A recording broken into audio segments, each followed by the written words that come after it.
Earthmark, your path to economic success. नमस्कार दोस्तों, स्वागत है आप सभी का अर्थमार्क प्लेटफॉर्म पर। आज हम स्टार्ट करने वाले हैं आपका एक नया टॉपिक जो कि है फैक्टर प्राइसिंग।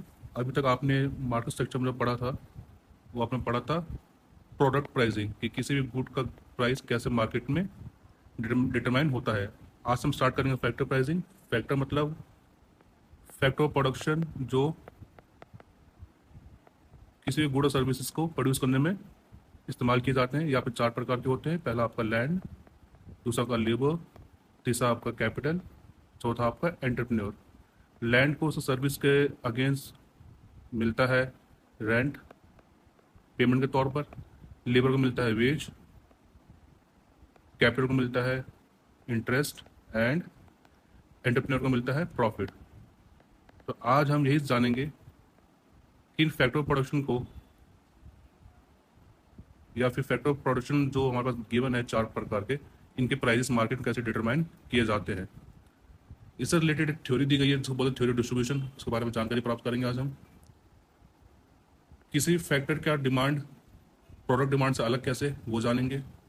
कुछ इंटरेस्टिंग टर्म्स है या कॉन्सेप्ट बोले जिसको, जैसे MRP, VMP, APP, ARP, ये सब क्या चीज़ें हैं, इस पर चर्चा करेंगे। फिर एक थ्योरी है marginal productivity of distribution theory जो फैक्टर प्राइसिंग से रिलेटेड है, इसके बारे में चर्चा करेंगे। इसी थ्योरी के 2 वर्जन दिए थे, एक क्लार्क वर्जन है, एक मार्शल हिक्सन का वर्जन है, उस पर डिस्कशन किया जाएगा। और क्लास के अंत में हम जान पढ़ेंगे प्रोडक्ट एग्जॉशन प्रॉब्लम और इलोज थ्योरम। चलिए बिना देरी के आज क्लास हम स्टार्ट करते हैं। अभी तक हमने पढ़ा कि किसी भी गुड्स या किसी भी कमोडिटी की प्राइस कैसे डिटरमाइन किया जाता है अलग अलग मार्केट स्ट्रक्चर के सिनेरियो में। अब हम पढ़ने वाले हैं कि फैक्टर प्राइसेस, जैसे मैंने आपको क्लास स्टार्ट में बताया था कि 4 प्रकार के फैक्टर ऑफ प्रोडक्शन होते हैं, land, labour, capital and entrepreneur. इन 4 प्रकार का जो फैक्टर ऑफ प्रोडक्शन है, इनके प्राइसेस कैसे डिटरमाइन किए जाते हैं, उसकी थ्योरी के बारे में चर्चा करने वाले हैं। The study of factor prices, factor prices study जो की जाती है उसको हम बोलते हैं थ्योरी ऑफ डिस्ट्रीब्यूशन। तो थ्योरी ऑफ डिस्ट्रीब्यूशन किससे रिलेटेड है? It is related with the study of factor prices. तो डिस्ट्रीब्यूशन थ्योरी एक्सप्लेन करता है prices of factor of production. Factor of production जो हमारे पास है 4 प्रकार के, उनके प्राइसेस कैसे डिटरमाइन हो रहे हैं इकोनॉमी के अंदर, और जो नेशनल इनकम है इकोनॉमी की, उस पर कैसे बांटा गया है, किस तरह डिवाइड किया हुआ है इन 4 प्रकार के फैक्टर ऑफ प्रोडक्शन के बीच में। ये आपका थ्योरी ऑफ डिस्ट्रीब्यूशन आपको बताता है। जो थ्योरी ऑफ डिस्ट्रीब्यूशन आपको 2 प्रकार के सवालों का जवाब देता है। पहला तो ये कि फैक्टर प्राइसेस कैसे डिटरमाइन होते हैं इकोनॉमी के अंदर, दूसरा ये कि नेशनल इनकम जो है वो इकोनॉमी के अंदर कैसे शेयर किए जाते हैं अमंग द इंडिविजुअल्स और हाउस होल्ड। तो इसी के संदर्भ में आपके 2 टाइप ऑफ डिस्ट्रीब्यूशन बनते हैं। पहला आपका पर्सनल डिस्ट्रीब्यूशन ऑफ इनकम, दूसरा आपका है functional distribution of income. Personal distribution income का मतलब है कि टोटल नेशनल इनकम जो इकोनॉमी की है उसको कैसे, उसका बंटवारा कैसे हुआ है इकोनॉमी में इंडिविजुअल्स के बीच में। वही दूसरी तरफ फंक्शनल डिस्ट्रीब्यूशन इनकम बताता है जो नेशनल इनकम है इकोनॉमी की, उसका बंटवारा कैसे हुआ है अलग अलग फैक्टर ऑफ प्रोडक्शन के बीच में। यहाँ पे ध्यान दीजिएगा, पर्सनल डिस्ट्रीब्यूशन इनकम बात करता है कि टोटल नेशनल इनकम जो है इकोनॉमी की, वो इकोनॉमी में रहने वाले लोगों के बीच में कैसे बांटा गया है या कैसे बंटवारा हुआ है उसका। वहीं दूसरी तरफ फंक्शनल डिस्ट्रीब्यूशन इनकम कहता है कि जो नेशनल इनकम है इकोनॉमी की, उसका बंटवारा फैक्टर ऑफ प्रोडक्शन के बीच में कैसे हुआ है। फैक्टर ऑफ प्रोडक्शन मतलब आपके land, labour, capital and entrepreneur, इनके बीच में कैसे हुआ है नेशनल इनकम का बंटवारा, वो आपको बताता है functional distribution of income. Functional distribution income को हमने फर्दर 2 पार्ट में डिवाइड किया। पहला आपका माइक्रो डिस्ट्रीब्यूशन, दूसरा आपका मैक्रो डिस्ट्रीब्यूशन। माइक्रो डिस्ट्रीब्यूशन बात करता है कि हर फैक्टर ऑफ प्रोडक्शन का प्राइस कैसे डिटरमाइन होगा। वह दूसरी तरफ मैक्रो डिस्ट्रीब्यूशन बात करता है तो जो टोटल इनकम है इकोनॉमी की, उसका बंटवारा हर फैक्टर ऑफ प्रोडक्शन के बीच में कैसे होगा।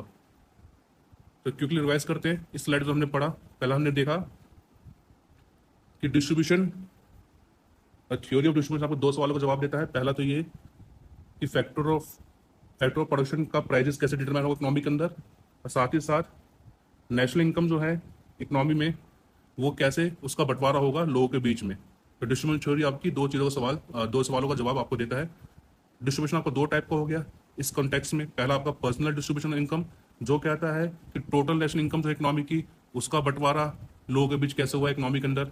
वहीं दूसरी तरफ फंक्शनल डिस्ट्रीब्यूशन इनकम कहता है जो नेशनल इनकम है इकोनॉमी की, उसका बंटवारा फैक्टर ऑफ प्रोडक्शन के बीच में कैसे हुआ है, जिसको हमने फर्दर दो पार्ट से डिवाइड किया। पहला तो ये फंक्शनल डिस्ट्रीब्यूशन फर्दर दो पार्ट में डिवाइड किया। पहला आपका माइक्रो डिस्ट्रीब्यूशन, जो कहता है कि प्राइस फैक्टर प्राइस जो है इकोनॉमी में कैसे डिटरमाइन हो रहा है।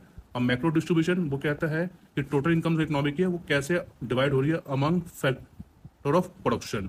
तो ये था आपका छोटा सा इंट्रोडक्शन आपका डिस्ट्रीब्यूशन थ्योरी का, जो स्टडी करता है factor pricing, it means factor of production का प्राइस डिटर्मिनेशन की जो बात करता है।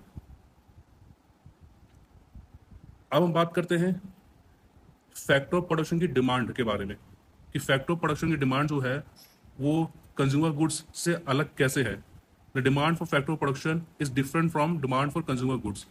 कंज्यूमर गुड्स का मतलब वो गुड्स जिसको कंज्यूमर द्वारा कंज्यूम किया जाता है एज फाइनल कंजम्पशन के तौर पर। So demand of factor of production अलग कैसे कंज्यूमर गुड्स है वो हम देखने वाले हैं। पहला है जो अपना demand of factor of production जो होते हैं, land, labour. Factor of production आपके यहाँ पे है land, labour, capital and entrepreneurship. यहाँ पर चार फैक्टर ऑफ प्रोडक्शन है। तो फैक्टर ऑफ प्रोडक्शन डिमांड जो होती है वो आपकी डिराइव डिमांड होती है। डिराइव डिमांड का मतलब है ये फैक्टर ऑफ प्रोडक्शन यूज किए जाते हैं गुड्स को प्रोड्यूस करने के लिए। जब जिस गुड्स के प्रोडक्शन में ये फैक्टर ऑफ प्रोडक्शन यूज किए जाते हैं, जब उन गुड्स की डिमांड होती है मार्केट में, तब जाके इन फैक्टर ऑफ प्रोडक्शन की डिमांड क्रिएट होती है। फॉर एग्जाम्पल, अगर इकोनॉमी के अंदर कार की डिमांड बढ़ती है तो कार को बनाने लेबर, कैपिटल, लैंड की भी डिमांड मार्केट में बढ़ेगी, जिसके कारण लेबर, कैपिटल और लैंड की डिमांड इकोनॉमी में क्रिएट होगी। तो ये कैसे क्रिएट हुई डिमांड? क्योंकि डिमांड यहाँ पे बढ़ी कार की। तो बेसिकली कार की डिमांड पे डिपेंड करता है कार के बनाने वाले मजदूर, कैपिटल और लैंड की डिमांड कितनी होगी और कैसे होगी। तो इसी को हम कहते हैं derive demand. It means demand है फैक्टर प्रोडक्शन की, वो डिराइव हो रही है from the demand of goods in which they are use for a production. So factor demanded because they help in producing consumer goods. Consumer goods को बनाने में factor production help करते हैं। इस वजह से जब कंज्यूमर गुड्स की डिमांड मार्केट में होती है तो ये डिमांड क्रिएट करते हैं फैक्टर ऑफ प्रोडक्शन की। इस वजह से फैक्टर ऑफ प्रोडक्शन को हम बोलते हैं डिराइव डिमांड। दूसरी बात ये कि फैक्टर ऑफ प्रोडक्शन आपका जॉइंट डिमांड भी कहलाता है। क्यों? हमने बात की फैक्टर ऑफ प्रोडक्शन चार प्रकार के होते हैं। फैक्टर ऑफ प्रोडक्शन आपका चार प्रकार का है, labour, capital, land and entrepreneur. तो किसी भी गुड्स को प्रोड्यूस करने के लिए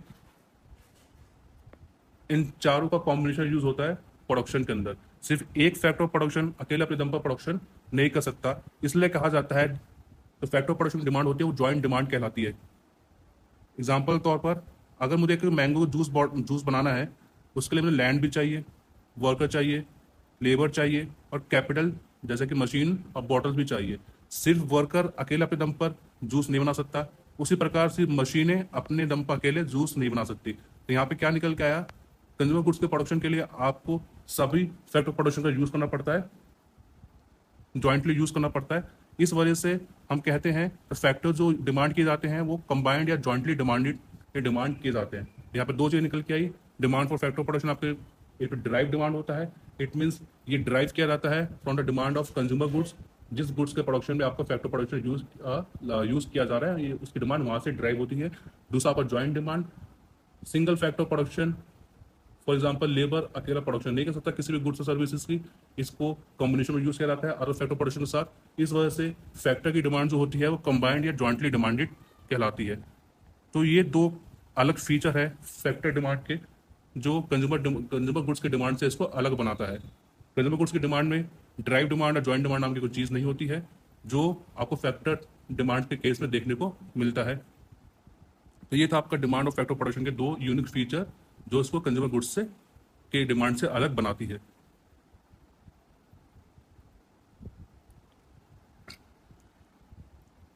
फैक्टर प्राइस डिटर्मिनेशन को स्टडी करने से पहले कुछ टर्म्स है उसको हम एक बार देख लेते हैं। उनकी क्लैरिटी होनी बहुत ज़रूरी है फर्दर थ्योरीज को पढ़ने के लिए। वो टर्म्स आपकी है प्रोडक्टिविटी से रिलेटेड। तो productivity of factor of production, productivity का मीनिंग क्या है? इट मीन्स कि एक फैक्टर ऑफ प्रोडक्शन कितना कंट्रीब्यूट कर रहा है टोटल आउटपुट में। जैसे कि लेबर है, एक लेबर का कितना कंट्रीब्यूशन है टोटल आउटपुट प्रोडक्शन में, उसको हम बोलते हैं प्रोडक्टिविटी। इसके दो एस्पेक्ट्स है, पहला आपका है मार्जिनल प्रोडक्टिविटी, दूसरा आपका है एवरेज प्रोडक्टिविटी। इसको वन बाय वन स्टडी करते हैं। पहला आपका है मार्जिनल प्रोडक्टिविटी। इसका मतलब है मार्जिनल प्रोडक्टिविटी ऑफ फैक्टर, किसी भी फैक्टर का मार्जिनल प्रोडक्टिविटी का मतलब है कि additional output produce by one additional unit of that factor. अगर हम बात करें मार्जिनल प्रोडक्टिविटी ऑफ लेबर को समझने की कोशिश करें, तो मार्जिनल प्रोडक्टिविटी लेबर का मतलब है अगर फर्म एक additional unit of labour employ करती है अपने प्रोडक्शन प्रोसेस में, तो उससे एडिशनल जितना एडिशनल आउटपुट प्रोड्यूस हो रहा है उसको हम बोलते हैं मार्जिनल प्रोडक्टिविटी ऑफ लेबर। एक बात ध्यान रखिएगा, जब फर्म एक एडिशनल लेबर यूज कर रही है अपने प्रोडक्शन प्रोसेस में, तो वो बाकी अपने फैक्टर प्रोडक्शन को कांस्टेंट रख रही है मार्जिनल प्रोडक्टिविटी ऑफ लेबर निकालने के लिए। तो इन सिंपल टर्म्स, किसी भी फैक्टर प्रोडक्शन का मार्जिनल प्रोडक्टिविटी निकालने के लिए आपको बाकी फैक्टर प्रोडक्शन को कांस्टेंट अज्यूम करना पड़ेगा, तभी जाके आप मार्जिनल प्रोडक्टिविटी आप निकाल पाएंगे उस फैक्टर प्रोडक्शन की। यहाँ पर लेबर की बात कर रहे हैं, तो लेबर का मार्जिनल प्रोडक्टिविटी लेबर निकालने के लिए आपको अदर फैक्टर प्रोडक्शन जैसे कैपिटल, लैंड, एंटरप्रेन्योरशिप, इसको कांस्टेंट मानना पड़ेगा। तब जाके आपको उसको देखना पड़ेगा कि एक एडिशनल यूनिट ऑफ लेबर लगाने से आपका एडिशनल आउटपुट कितना प्रोड्यूस हो रहा है, जो आपका कहलाएगा marginal productivity of labour. Example तौर पे अगर फर्म एक एडिशनल वर्कर हायर करती है जिससे फर्म की आउटपुट बढ़ के 100 से 120 हो जाए, तो यहाँ पे मार्जिनल प्रोडक्टिव लेबर कितना हुआ? 20 यूनिट्स। इसके भी 3 फॉर्म्स होते हैं। Marginal productivity haves 3 forms. पहला है आपका marginal physical productivity, MPP. It refers to extra physical output produce by employing one additional unit of a factor. ये सेम है मार्जिनल प्रोडक्टिविटी से। मार्जिनल फिजिकल प्रोडक्टिविटी बोले, एमपीपी बोले, या हम बोले मार्जिनल प्रोडक्टिविटी एमपी बोले, दोनों सेम चीज़ है। इसका मतलब वही है, एक additional unit of factor employ करने से कितना एक्स्ट्रा आउटपुट प्रोड्यूस हो रहा है, उसको हम बोलते हैं मार्जिनल फिजिकल प्रोडक्टिविटी और मार्जिनल प्रोडक्टिविटी। इसका फॉर्मूला है एमपीपी या कहे MP is equal to change in TP divide by change in labour. अगर हम लेबर को एज अ फैक्टर यहाँ पे लेके चले तब, तो change in TPP, it is the change in total output produced, and change in labor, the change in labor। Example तौर पे भाई, अगर एक ऐसा वर्कर यूज किया गया प्रोडक्शन प्रोसेस के अंदर और टोटल आउटपुट बढ़ के 60 से 80 हो जाए, तो यहाँ पे एमपीपी आपका क्या आ गया? उस लेबर का 20 आ गया। अगला टर्म है मार्जिनल रिवेन्यू प्रोडक्टिविटी। किसी फैक्टर का मार्जिनल रिवेन्यू प्रोडक्टिविटी शो करता है कि अगर उस फैक्टर का एक एडिशनल यूनिट प्रोडक्शन प्रोसेस में लगाया जाए तो उससे कितना एडिशनल रिवेन्यू जनरेट हो रहा फर्म को, वो कहलाता है आपका marginal revenue productivity. For example, अगर कोई फर्म है जो बॉक्सेस बनाती है और वो फर्म ने 5 लेबर एम्प्लॉय करके करंटली 20 बॉक्स बना रही है और हर बॉक्स वो बेच रही है 10 रुपये में, तो उसको 200 रुपये का रिवेन्यू जनरेट हो रहा है जब वो 5 लेबर इंप्लॉय कर रही है अपने फैक्ट्री के अंदर। जब वो 6 लेबर लेके आती है, एक लेबर बढ़ाती है 1 यूनिट से, तो 6 लेबर के लगाने से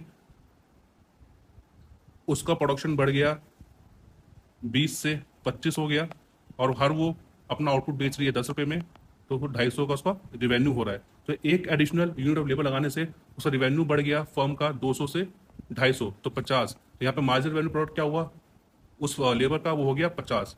तो सिंपल टर्म्स में मार्जिनल रिवेन्यू प्रोडक्टिविटी का मतलब है कि एक additional unit of factor use करने से फर्म का जो एडिशनल रिवेन्यू जनरेट हो रहा है उसको बोलते हैं मार्जिनल रिवेन्यू प्रोडक्टिविटी।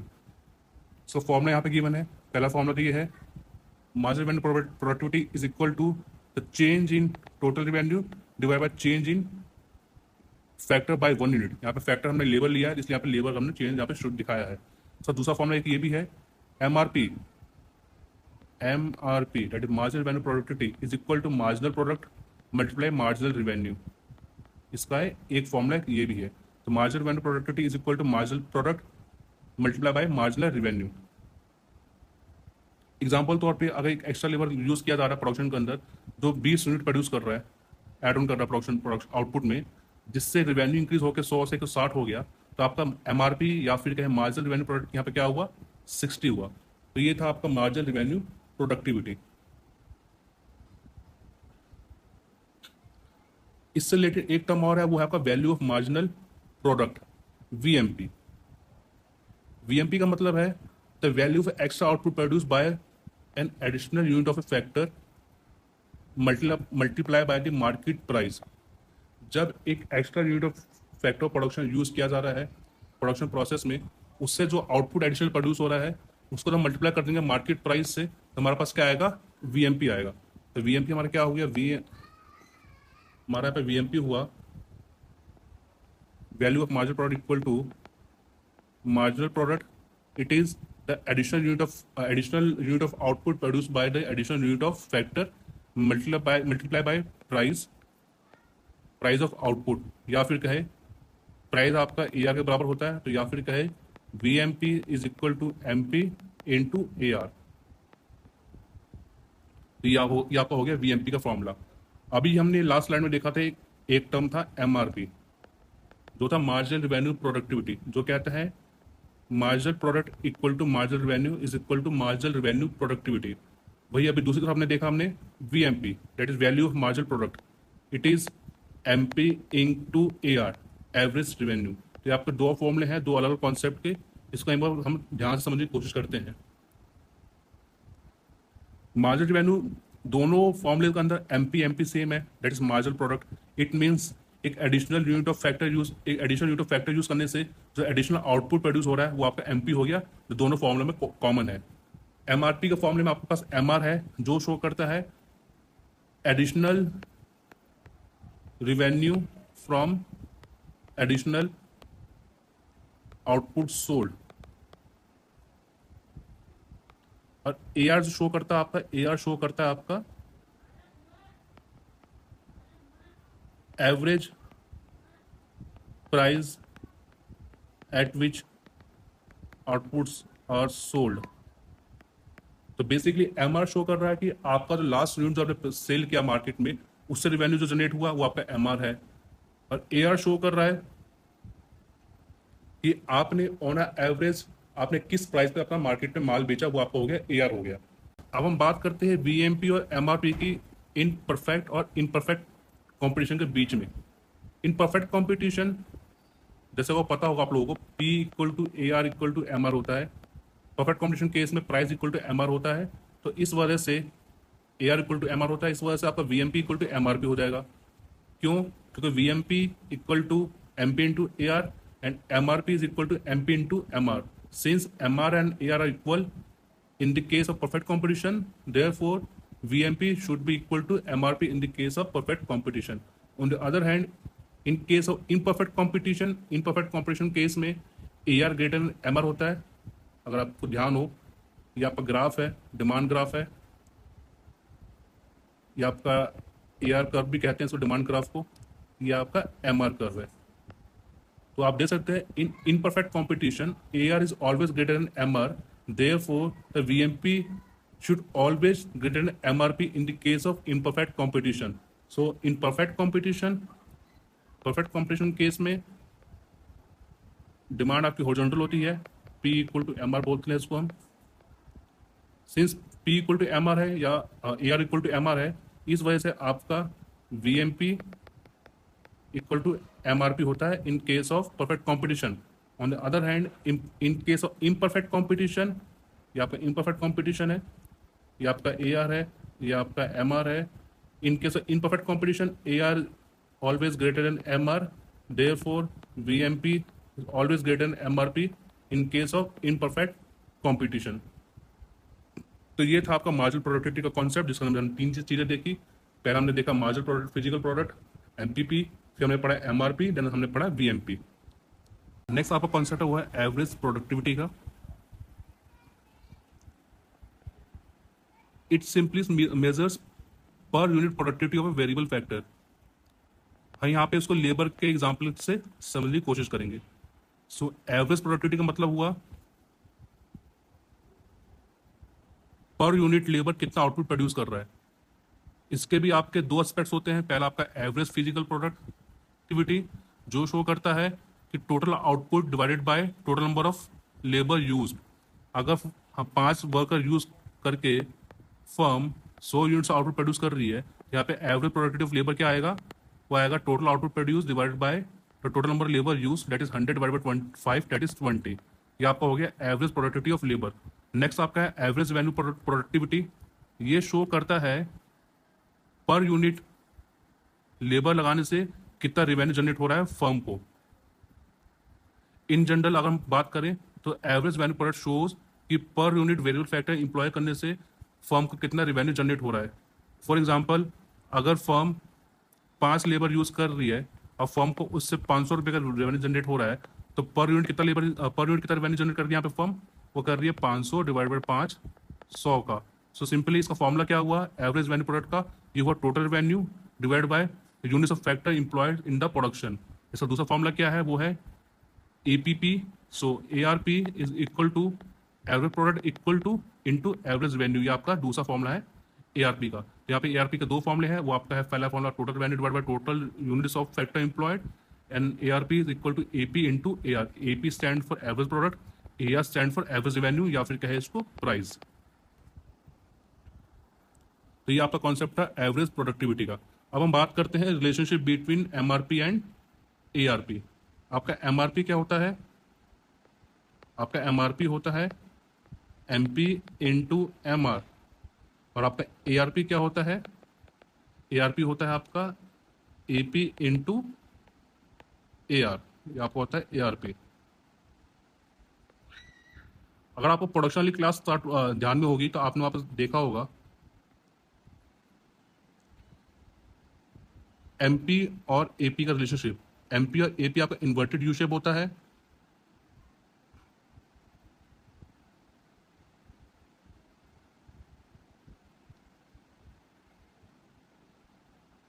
MP और आपका इन्वर्टेड यू शेप होता है, और MP इंटरसेक्ट करता है AP को उसके मैक्सिमम पॉइंट पे। ये आपका MP है, ये आपका AP है। तो आपको ध्यान होगा प्रोडक्शन क्लास हमने कुछ ऐसा ग्राफ हमने देखा था कि MP और AP आपका इन्वर्टेड यू शेप होता है। वहीं से आपका ये MRP और ARP ड्राइव हुआ है। सिंस आपका MP और AP आपका यू शेप होता है, इसी वजह से आपका MRP और ARP कर्व यू शेप होता है। MRP और ARP कर्व पहले आपका राइज करता है। इन्वर्टेड यू शेप का फीचर क्या है, पहले वो राइज करता है, देन वो अपना मैक्सिमम पॉइंट अटेंड करता है, देन वो अपना फॉल करना स्टार्ट करता है। Then the same way since both MRP and ARP curve are inverted U shape, first they rises reach their maximum point and then fall. ऐसा पीछे कारण क्या है, law of diminishing marginal returns. जैसे मैंने आपको बताया MRP और ARP का शेप जो है इन्वर्टेड यू शेप जो शेप आ रहा है MRP ARP का, वो कहाँ से आ रहा है, वो आ रहा है MP और AP के शेप से। MP और AP का शेप क्या होता है, इन्वर्टेड यू शेप होता है। वो क्यों होता है, क्योंकि वहाँ पे law of diminishing marginal returns hold करता है इन शॉर्ट रन। ये आपने प्रोडक्शन क्लास में पढ़ा था, नहीं है ध्यान में आ रहा है तो आप वो क्लास को रेफर कीजिएगा। उसी शेप से आपका यहाँ पे MRP ARP का ड्राइव हुआ शेप, जो कि है आपका इन्वर्टेड यू शेप। इसमें भी आप देख सकते हैं कि MRP इंटरसेक्ट करता है ARP को उसके मैक्सिमम पॉइंट पर। तो यहाँ पे आपको इंपॉर्टेंट क्या ध्यान रखने की बात किया है कि यहाँ पे MRP और ARP का शेप क्या होता है, इन्वर्टेड यू शेप होता है, जो ड्राइव होता है आपका MP और AP के शेप से, और जिसके पीछे कारण है आपका लॉ ऑफ डिमिनिशिंग रिटर्न्स। और MRP आपको इंटरसेक्ट करता है ARP को उसके मैक्सिमम पॉइंट पर। तो ये था आपका की कॉन्सेप्ट्स इन फैक्टर प्राइसिंग टॉपिक, जो था आपका मार्जिनल प्रोडक्टिविटी और एवरेज प्रोडक्ट से रिलेटेड कुछ कॉन्सेप्ट्स जो आपको पढ़ना जरूरी थे। अब हम बात करते हैं marginal productivity theory of distribution. आज की क्लास का सवाल ये है कि फैक्टर प्राइसेस होते हैं वो कैसे डिटरमाइन किए जाते हैं इकोनॉमी के अंदर। तो उसका सॉल्यूशन देता है ये थ्योरी, जिसका नाम है marginal productivity theory of distribution.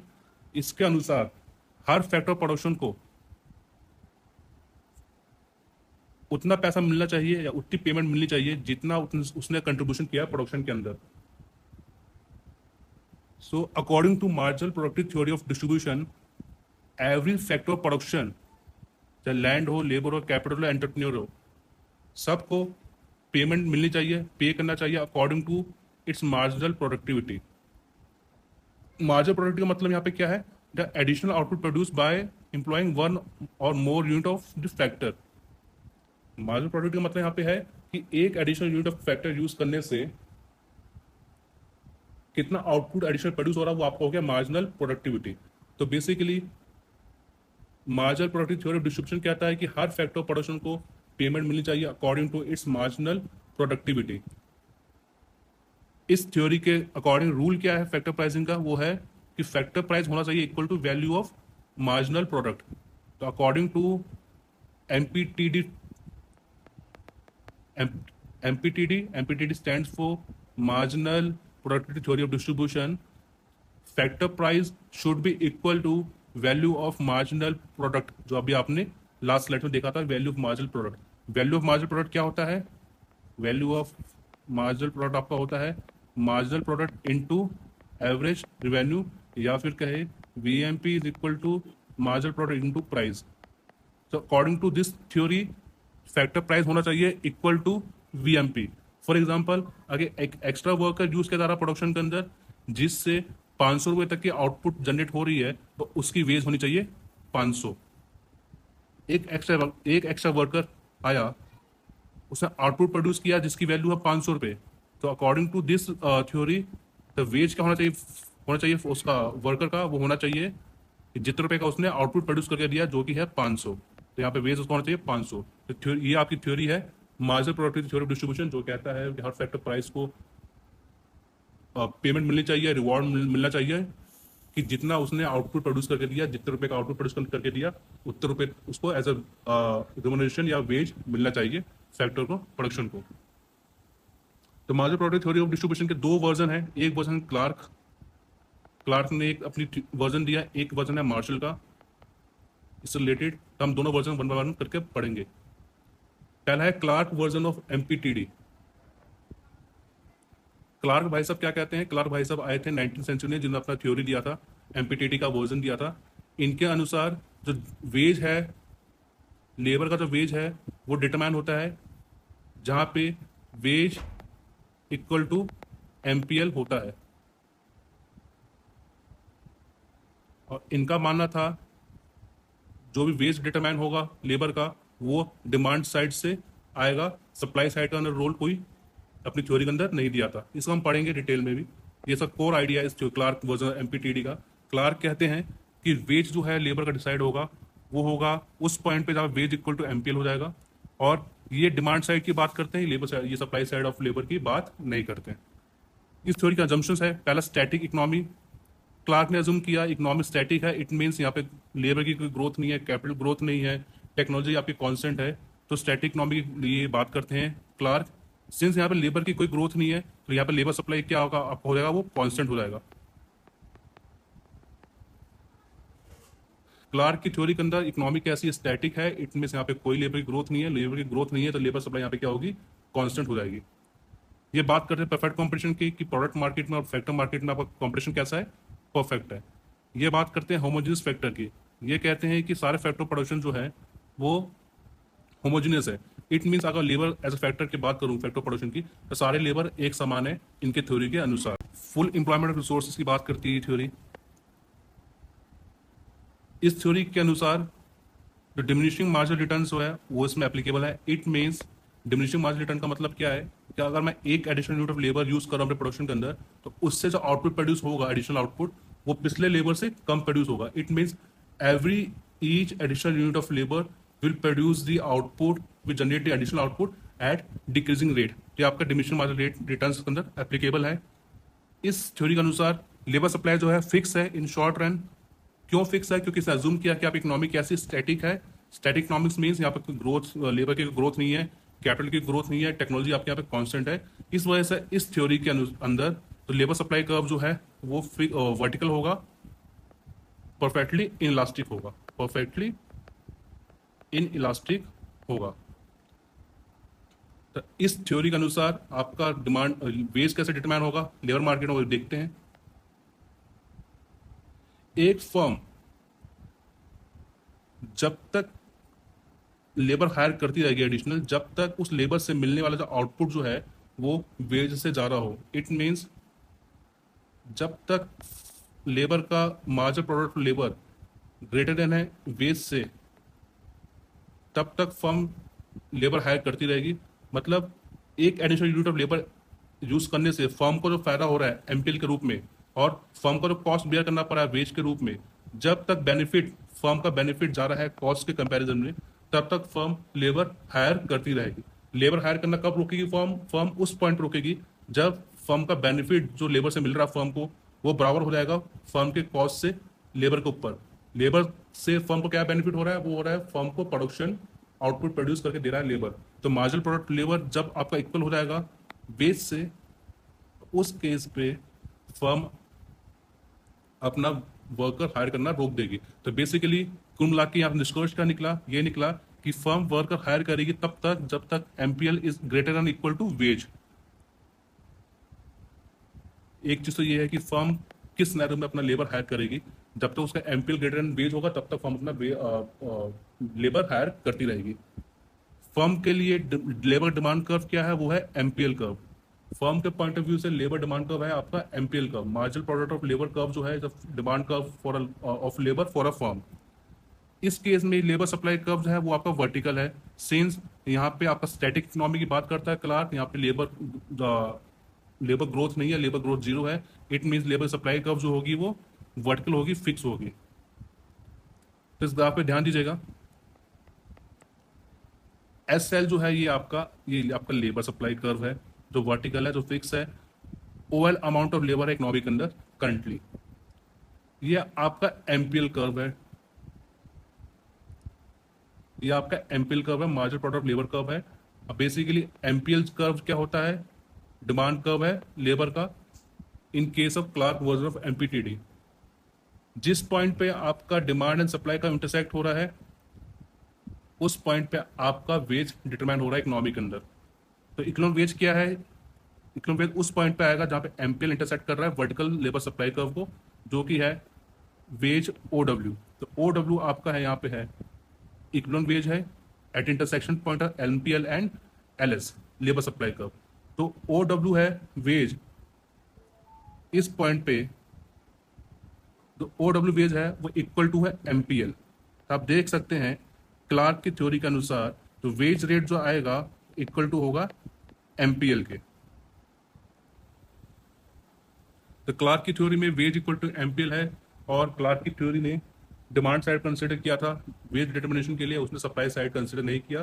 क्यों? क्योंकि उसने अज्यूम करके चला कि आपकी इकोनॉमी जो है स्टैटिक है, जिसमें लेबर ग्रोथ जीरो है, इस वजह से यहाँ पे लेबर सप्लाई का वर्टिकल होता है, और लेबर सप्लाई का कोई रोल नहीं होता इस केस में वेज डिटर्मिनेशन में। वेज जो निकल के आ रहा है वो इक्वल टू निकल के आ रहा है एमपीएल। तो जैसे ही मैंने आपको बताया कि क्लार्क के वर्जन में वो सिर्फ डिमांड साइड की बात कर रहा है। क्यों ऐसा क्यों हो रहा है? क्योंकि उसने लेबर सप्लाई, इस केस में लेबर सप्लाई का वर्टिकल है, परफेक्टली इलास्टिक है, जो वेज पे डिटरमाइन या डिपेंड नहीं करती।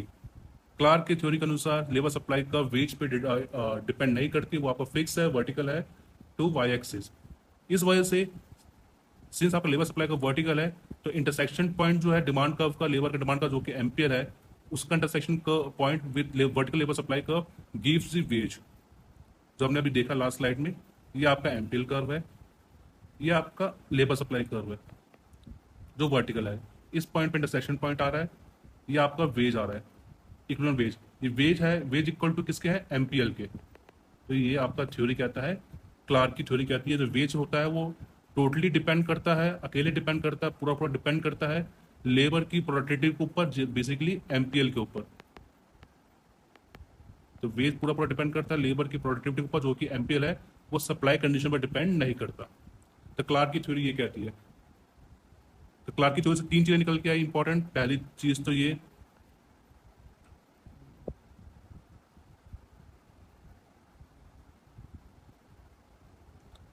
तो ये कि वेज इक्वल टू आपका होता है एमपीएल। दूसरी चीज निकल के सामने आई कि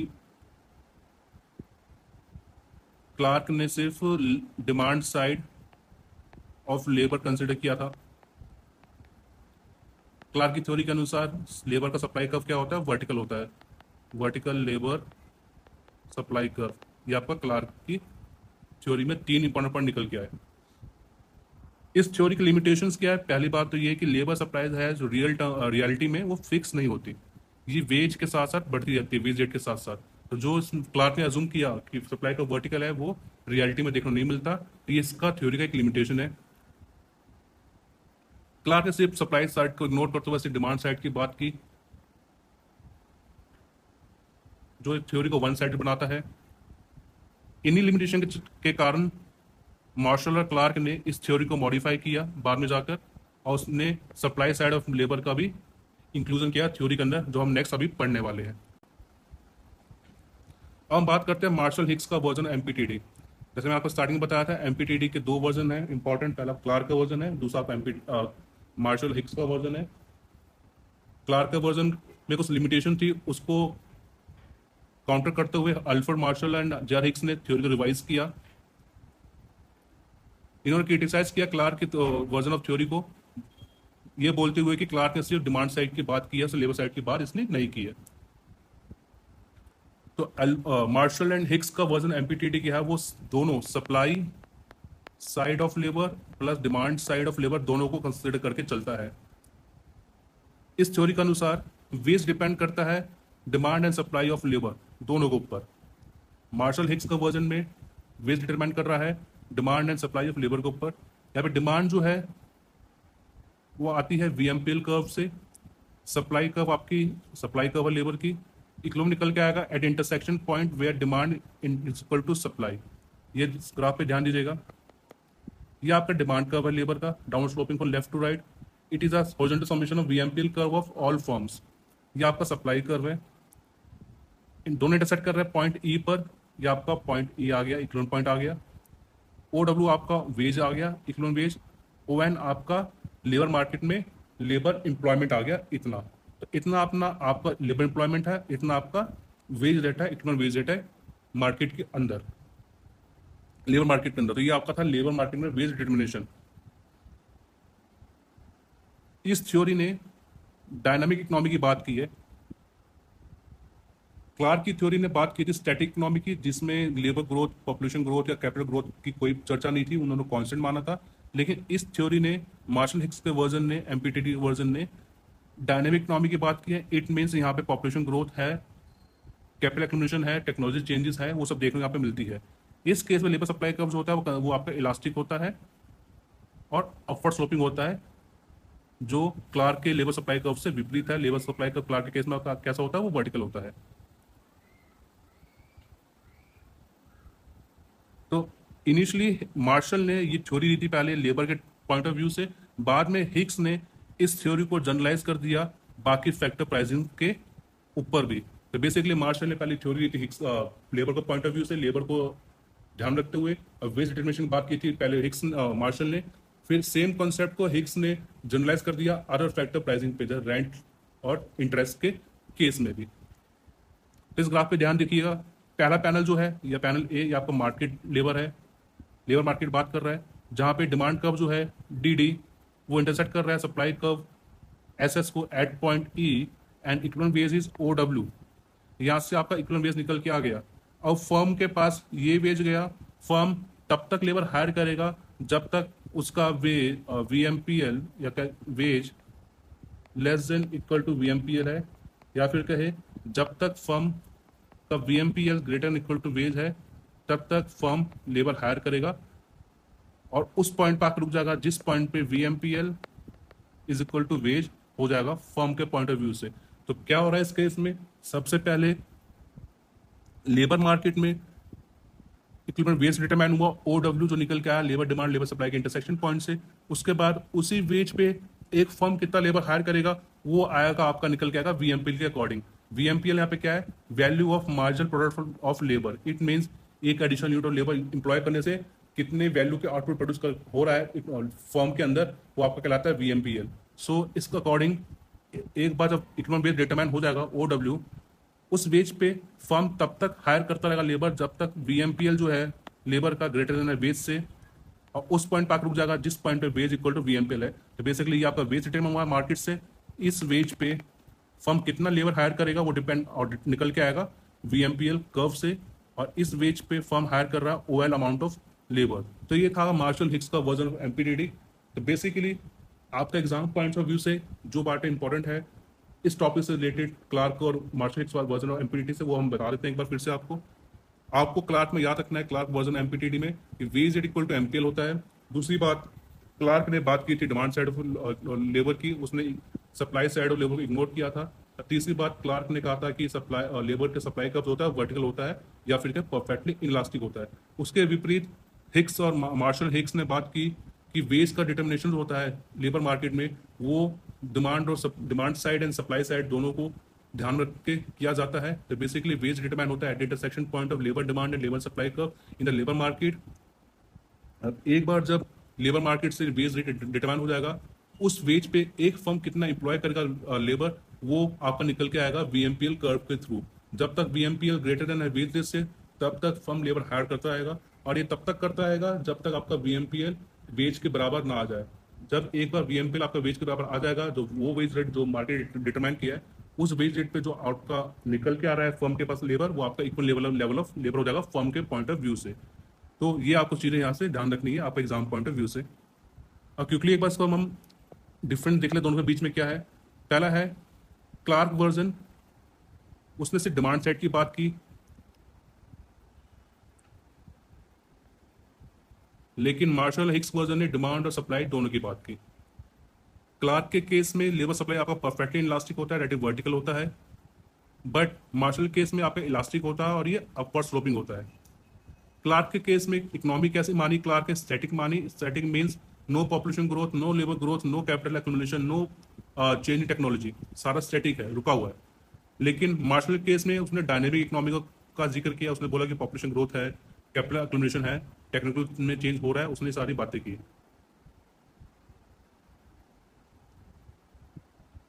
प्रोडक्टिविटी कॉन्सेप्ट, क्लार्क के वर्जन में मार्जिनल प्रोडक्टिविटी की बात हुई है और मार्शल के वर्जन में मार्जिनल नेट प्रोडक्टिविटी की बात हुई है। ये मैं आपको बताना भूल गया। मार्जिनल नेट प्रोडक्टिविटी का मतलब है, अगर मैं बोलूं marginal net productivity of labour is equal to marginal productive labour minus cost of other factor production. तो बेसिकली मार्शल हिक्स ने जब बात की, उन्होंने एक नया टर्म दिया मार्जिनल नेट प्रोडक्टिविटी। उनके अनुसार सिर्फ एक फैक्टर प्रोडक्शन अकेला अपने दम पर प्रोडक्शन या आउटपुट इंक्रीज नहीं कर सकता। फैक्टर प्रोडक्शन को ज्वाइंटली यूज किया जाता है प्रोडक्शन प्रोसेस के अंदर। तो marginal net productivity of labour का मतलब ये हुआ कि एक यूनिट ऑफ लेबर एक्स्ट्रा लगाने से जो total value of output produce हो रहा है, उनमें से जो अदर फैक्टर प्रोडक्शन ने अपना जो योगदान दिया, आपको उसमें तो माइनस करना पड़ेगा, तब आपके पास असली जो योगदान है लेबर का वो निकल के आएगा। एग्जाम्पल के तौर पर, अगर एक एक्स्ट्रा वर्कर यूज हो रहा है फैक्ट्री में, अब वो 1000 रुपये वैल्यू की आउटपुट प्रोड्यूस करके दे रहा है, लेकिन इस वर्कर का यूज किया कैपिटल का, लैंड का यूज किया, तो इनका योगदान कैपिटल और लैंड का जो योगदान है उस 1000 रुपये के प्रोडक्शन के अंदर मान लीजिए 300 रुपये का है। तो बेसिकली जो एक्चुअल में योगदान है फर्म के अंदर लेबर का, वो कितने का है, 1000 माइनस 300 दैट इज 700 का। तो ये 700 आपको क्या कहलाता है, मार्जिनल नेट प्रोडक्टिविटी। मतलब जितना योगदान एक एडिशनल यूनिट फैक्टर से आने से हुआ प्रोडक्शन के अंदर, उसमें से आपको बाकी फैक्टर प्रोडक्शन जो यूज किए गए हैं लेबर के द्वारा, एक्स्ट्रा लेबर के द्वारा, उसका योगदान माइनस कर देंगे तो आपके पास निकल के आएगा marginal net productivity that is actual productivity by the extra unit of labour. Clark version ने वेज थ्योरी की बात की। बेसिकली क्लार्क के केस में हमने से लेबर प्राइस डिटर्मिनेशन की बात की थी। मार्शल हिक्स के केस में हमने जनरल प्राइस थ्योरी की बात की। बेसिकली मार्शल ने पहले थ्योरी को दिया लेबर मार्केट के केस में, बाकी बाद में सेम थ्योरी को हिक्स ने जनरलाइज कर दिया अदर फैक्टर्स के मार्केट के केस में भी। तो ये था आपका basic difference between Clark and Marshall Hicks. अब है product association problem. Marginal productivity theory क्या कहती है, वो कह रही है हर फैक्टर को उतना पेमेंट किया जाए जितना उसने योगदान दिया प्रोडक्शन के अंदर। मार्जिनल प्रोडक्टिविटी थ्योरी क्या कह रही है, वो कह रही है कि हर फैक्टर को उतना पे किया जाए जितना उसका योगदान है प्रोडक्शन के अंदर। Basically each factor is paid according to its marginal product. जितना फैक्टर का मार्जिनल प्रोडक्ट है उतना है उसको पेमेंट मिलना चाहिए according to marginal productivity theory. But यहाँ पे एक सवाल उठता है, अगर सभी फैक्टर्स को उनके मार्जिनल प्रोडक्ट के अनुसार पेमेंट कर दिया जाए तो क्या टोटल आउटपुट जो है वो पूरा पूरा बढ़ जाएगा इन फैक्टर प्रोडक्शन के बीच में? ध्यान समझने की कोशिश कीजिए। मार्जिनल प्रोडक्टिविटी थ्योरी क्या कहती है? वो कहती है कि हर फैक्टर प्रोडक्शन को उतना पेमेंट किया जाए जितना उसका योगदान है प्रोडक्शन के अंदर। फिर यहाँ पे सवाल ये उठता है, अगर हर फैक्टर प्रोडक्शन को जितना सा योगदान दिया प्रोडक्शन के अंदर उतना पेमेंट कर दिया जा रहा है तो क्या जितना आउटपुट प्रोड्यूस हो रहा है इकोनॉमी के अंदर वो सारा फैक्टर प्रोडक्शन के बीच में बढ़ जाएगा? ये सवाल निकल के सामने आया। या फिर ऐसा होगा कि कुछ सरप्लस बच जाए, कुछ सरप्लस आउटपुट बच जाए, या डेफिसिट आउटपुट क्रिएट हो जाए। तो इसी को बोलते हैं, इसी प्रॉब्लम को बोलते हैं प्रोडक्ट एग्जॉशन प्रॉब्लम, जिसको हम एडिंग अप प्रॉब्लम के नाम से भी जानते हैं। तो ये प्रॉब्लम क्या कहती है? ये प्रॉब्लम सवाल उठाया कि मार्जिनल प्रोडक्टिव थ्योरी कह रही है कि भाई हर फैक्टर प्रोडक्शन को उसके मार्जिनल प्रोडक्ट के अनुसार पेमेंट कर दिया जाए। इट मीन जितना एक फैक्टर प्रोडक्शन ने योगदान दिया अपने प्रोडक्शन के अंदर प्रोसेस में उतना उसको पेमेंट कर दिया जाए। अगर ऐसा हो रहा है, हर फैक्टर प्रोडक्शन को उसके मार्जिनल प्रोडक्ट के अनुसार पेमेंट की जा रही है, तो क्या जितना भी आउटपुट प्रोड्यूस हो रहा है इकोनॉमी के अंदर वो सभी फैक्टर प्रोडक्शन के बीच में बढ़ जा रहा है, या फिर कुछ सरप्लस बच जा रहा है, या डेफिसिट हो रहा है? इसी को हम बोलते हैं प्रोडक्ट एग्जॉशन प्रॉब्लम या एडिंग अप प्रॉब्लम। इसी प्रॉब्लम का सॉल्यूशन दिया था ईलर ने, जिसमें बोलते हैं ईलर थ्योरम। इस थ्योरम के अनुसार अगर प्रोडक्शन फंक्शन आपका होमोजेनियस है डिग्री 1 का, इट मींस अगर आपका प्रोडक्शन फंक्शन CRS है, CRS प्रोडक्शन फंक्शन का मतलब क्या होता है? अगर मैं अपना फैक्टर प्रोडक्शन को डबल कर दूं, फॉर एग्जांपल डबल कर दूं, 2 टाइम्स कर दूं, तो मेरा जैसे आउटपुट जो इंक्रीज होगा वो 2 टाइम्स होगा। मतलब जितने टाइम्स से मैं जिस प्रोपोर्शन मेरा फैक्टर प्रोडक्शन चेंज हो रहा है, सेम प्रोपोर्शन मेरा आउटपुट चेंज हो रहा है। अगर मेरा फैक्टर प्रोडक्शन में डबल हो रहा है, इट मीन्स लेबर कैपिटल में, अगर मैं लेबर कैपिटल को डबल कर दूं प्रोडक्शन के अंदर, तो मेरा जो आउटपुट निकल के आएगा वो भी डबल हो जाएगा। तो ये आपका होता है CRS के केस में आपका डिग्री क्या होता है? होमोजेनिटी की आपकी 1 होती है। ये आपको कराया गया है प्रोडक्शन वाले लेक्चर के अंदर। होमोजेनिटी डिग्री 1 का क्या मतलब है, CRS क्या है, ये कैसे डिफाइन करते हैं, इस आपको कराया गया, वो वाला लेक्चर रेफर कीजिएगा अगर आपको कोई डाउट है तो अकॉर्डिंग टू दिस थ्योरम, अगर प्रोडक्शन फंक्शन का डिग्री 1 है, होमोजेनिटी की डिग्री 1 है, इट मीन्स प्रोडक्शन फंक्शन आपको CRS शो कर रहा है। उस केस में तो टोटल आउटपुट जो होगा वो फैक्टर प्रोडक्शन के बीच पूरा पूरा बढ़ जाएगा अगर फैक्टर प्रोडक्शन को पेमेंट की जाए मार्जिनल प्रोडक्ट के अनुसार। तो बेसिकली जो सवाल उठाए थे प्रोडक्ट एग्जॉशन प्रॉब्लम ने, कि अगर मार्जिनल प्रोडक्टिव थ्योरी के अनुसार हर फैक्टर प्रोडक्शन को उसके मार्जिनल प्रोडक्ट के अनुसार पेमेंट कर दिया जाए, तो क्या सारा आउटपुट जो है जो प्रोड्यूस हुआ है वो फैक्टर प्रोडक्शन भी बढ़ जाएगा? तो ईलर थ्योरम ने उसका जवाब दिया, उसने कहा हाँ, सारा आउटपुट फैक्टर प्रोडक्शन के बीच बढ़ जाएगा अगर आपका प्रोडक्शन प्रोसेस आपका होमोजेनियस ऑफ डिग्री 1 है। इट मीन्स अगर आपका प्रोडक्शन प्रोसेस CRS शो करता है, इट मीन्स अगर आपका प्रोडक्शन प्रोसेस के अंदर जो आप इनपुट यूज कर रहे हैं जिस प्रोपोर्शन से, सेम प्रोपोर्शन से आपका आउटपुट भी इंक्रीज होगा, तो आप कहेंगे कि हाँ, आपका सारा का सारा आउटपुट जो प्रोड्यूस हुआ है वो फैक्टर प्रोडक्शन के बीच में बढ़ जाएगा। कोई भी सरप्लस या कोई भी डेफिसिट यहाँ पे देखने को नहीं मिलेगा। तो अगर इसका फॉर्मूला देखा जाए, इसके अनुसार ईलर थ्योरम का फॉर्मूला जो है वो ये है, अगर मेरे पास 2 फैक्टर प्रोडक्शन है, कैपिटल और लेबर, तो इस केस में मेरा टोटल आउटपुट जो है वो होगा MPL marginal product labour into L plus में marginal product capital into K।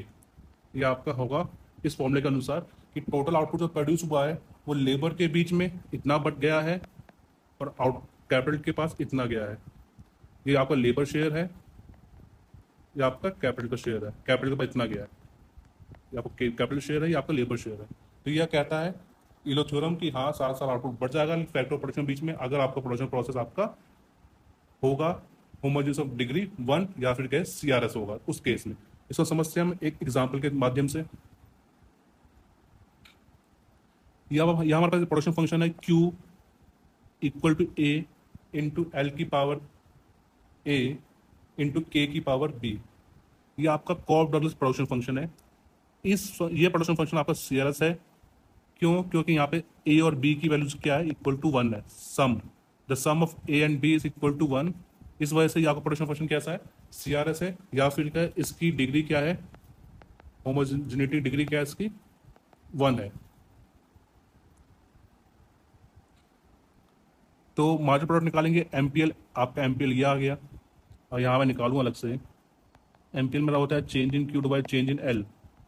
Change in Q मेरा क्या है, ए, एल के पावर ए है तो ए, एल ए माइनस 1 इंटू के, ये मेरा MPL है।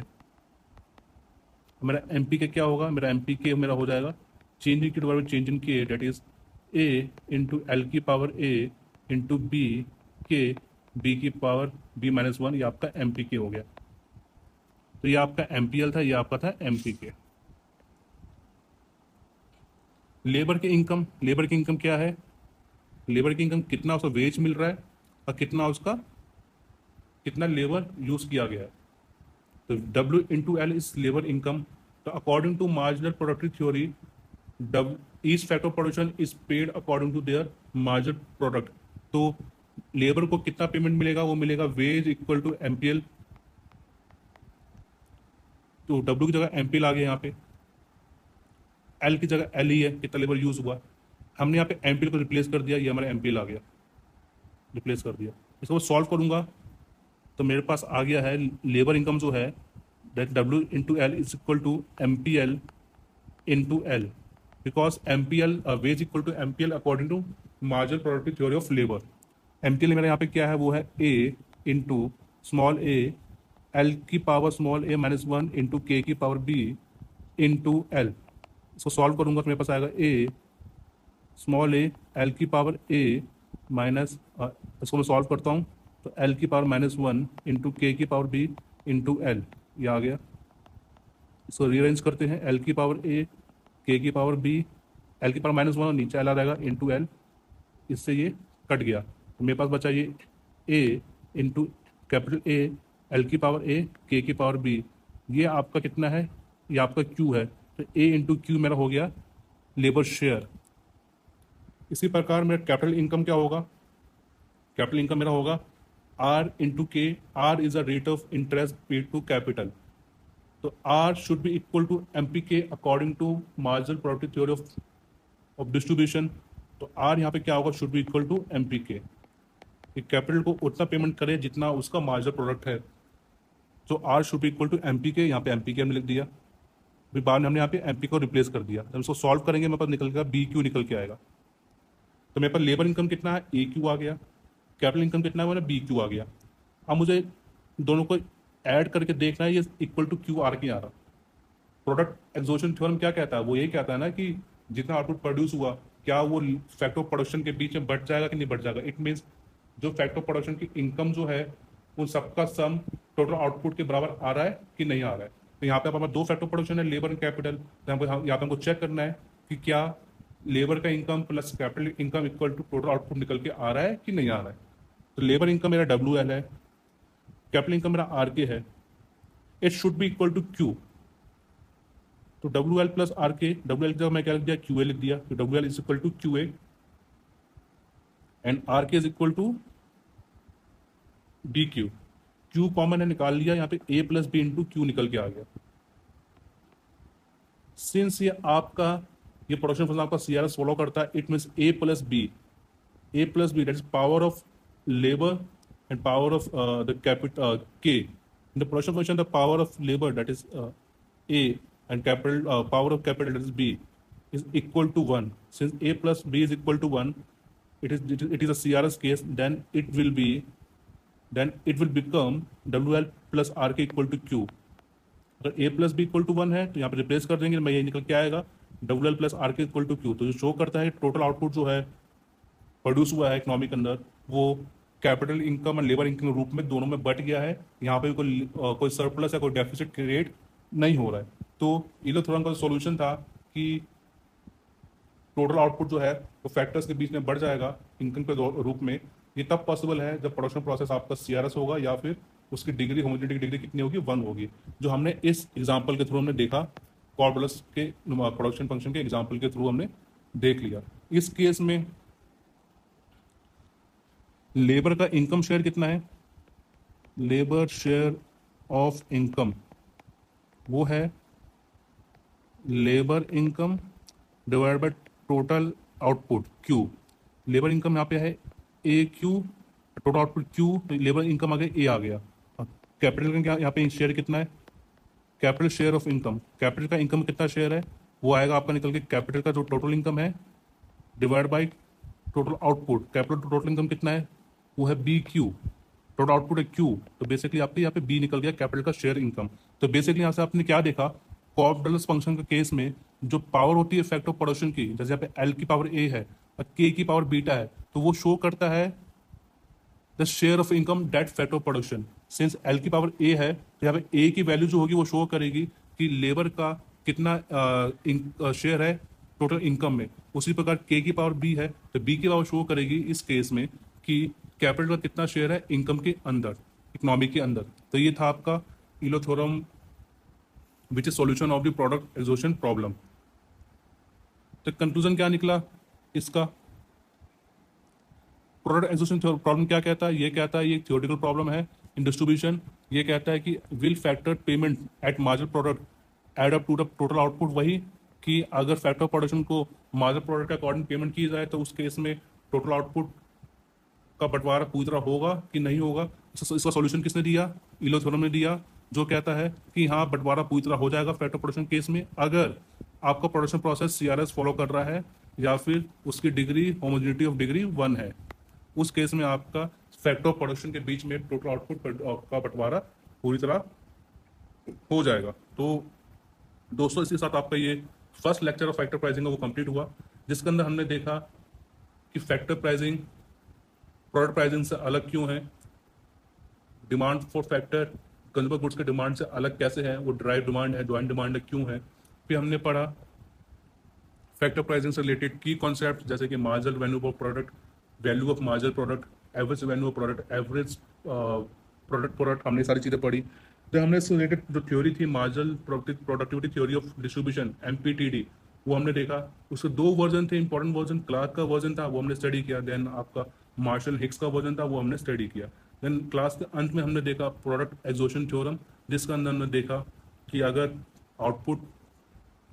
फैक्टर ऑफ प्रोडक्शन को पेमेंट उसके मार्जिनल प्रोडक्ट के अनुसार की जा रही है, इट मीन जितना सा योगदान दिया प्रोडक्शन प्रोसेस में उतना उसको प्रोडक्ट पेमेंट कर किया जाए, तो उस केस में टोटल आउटपुट का बंटवारा फैक्टर ऑफ प्रोडक्शन के बीच में पूरी तरह हो पाएगा कि नहीं हो पाएगा, वो सवाल था। उसका जवाब दिया ईलोस थ्योरम ने, जो कहता है कि हाँ हो जाएगा पूरी तरह बंटवारा सारा पूरे आउटपुट का फैक्टर प्रोडक्शन के बीच में अगर आपका प्रोडक्शन प्रोसेस CRS फॉलो कर रहा है या फिर कहे कि उसकी डिग्री इक्वल टू 1 है, होमोजेनिटी डिग्री इक्वल टू 1 है, उस केस में आपका आउटपुट बंटवारा फैक्टर प्रोडक्शन के बीच में पूरी तरह हो जाएगा, जिसको हमने प्रूफ भी करके दिखाया कॉर्ब डगलस के प्रोडक्शन प्रोसेस के एग्जाम्पल के थ्रू।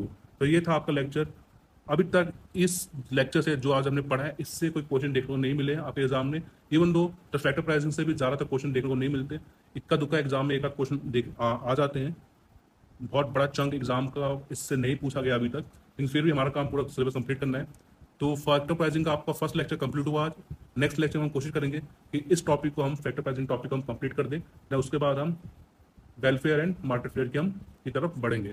तो धन्यवाद दोस्तों, मिलते हैं आपसे बहुत ही जल्द नेक्स्ट लेक्चर में। धन्यवाद।